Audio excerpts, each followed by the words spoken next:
Welcome to Machzor before Rosh Hashana part 5. Yesterday we talked about the Torah reading on the first day of Rosh Hashana. Today we want to discuss the Torah reading on the second day of Rosh Hashana. So the Torah reading, the part we read from the Torah itself, is the Akedah, the binding of Isaac, Akedah Yitzchak. In the art scroll, it's page 402 at the bottom of the page. In the Nusach Hari, Machzor, this version, is page 119 at the bottom. We read this in Rosh Hashana because this was an incredible sacrifice that Abraham had to listen to God and to take his only son to offer him up on an altar, which eventually didn't happen because God told him to take it down. But nevertheless, that was a commitment of Abraham, an amazing commitment.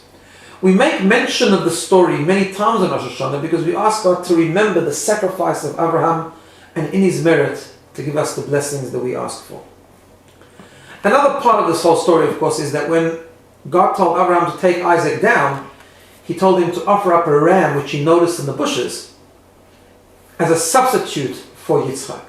That ram had two shofars on it.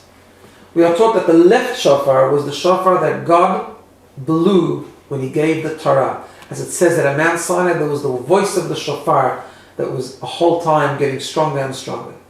The right shofar was the shofar that God will blow when Mashiach comes. As it says that the redemption will come with the blast of the shofar. When we blow shofar in Rosh Hashana, we remember the shofars and the ram that was a substitute for Yitzchak. And we ask God that just as we blow shofar, He should blow the final blow of the shofar and bring Mashiach, the final redemption.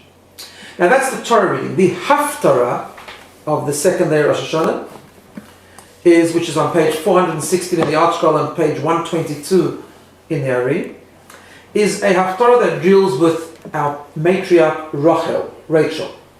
And the reason that we do this is because we find the compassion, the mercy, the love of a mother to a child, particularly with Rachel. As the Medrash tells us that when the Jews were going to Babylon into exile after the destruction of the temple, they passed by the tomb of Rachel. And it says that Rachel mevake al baneha. Rachel was crying for her children and was inconsolable until God promised her that she can stop crying because her children will return. And in fact, the last verse of the Haftarah that we read on the second day of Rosh Hashanah is a verse which we later recite in the Musaf, and it reads, Havein yakir li Ephraim. God says, is Ephraim, referring to the Jewish people, not my beloved son? Is he not a precious child that whenever I speak of him, I recall him even more? And therefore my inner parts stir for him.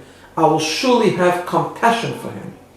We ask God on Rosh Hashanah that just as Rachel cried for her children, because the love of a mother to a child is unlimited, so too God will have compassion for His children and bless us with a good year.